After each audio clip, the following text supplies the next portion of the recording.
Taip, ir tuo pačiu, gal ir nėra patogu, jo, bet keistis nereikia, jo, ir nei tavo narcizas neturi keistis, nei tu. Tai vėl visai patogu, jo, pasąmonė žino tiksliai, ką daro, mūsų ego žino tiksliai, ką daro.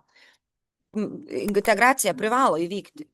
Laisvė ateina ne tada, kai randi geresnį žmogų, laisvė ateina tada, kai tau nebereikia, kad kitas kompensuotų savo trūkumų, jo, ir kai tu tai integruoji, tu gali, ką, jausti, bet nebūti suvalgytas tų jausmų, jo, tu gali būti stiprus, tačiau neužsidaręs, tu gali būti pažeidžiamas ir leisti savo būti labai atviram, jo, tačiau vis tiek jaustis nepriklausomam nuo jokių aplinkybių, nuo to, kas buvo pasakyta, nuo to, kaip buvo pažiūrėta, jo, tai tu tampi pilnaverčių savim. Ir tada renkėsi žmonės, o ne jų funkcijas.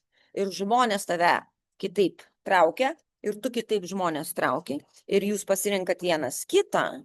Dabar, ne iš saugumo, kad mums nereiktų augti, aš toliau galiu būti toks, oi, sakysiu, aš toks jautrus, taip skauda, jo. Ir tada narcizų nereikia augti, jo, jis gali būti toliau užsidaręs, nes empatas už jo būdų jaučia, o narcizas už jo būtų užsidaręs. Tačiau jeigu vienas pradeda augti, kviečia ir kitą partnerį automatiškai augti.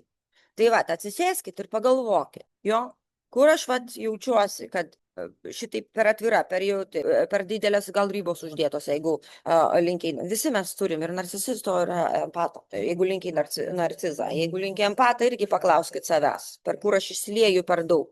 Jeigu jūs jaučiat netekti energijos, kai kažką daro, tai yra ne jums, jo, empatas privalo pasakyti ne.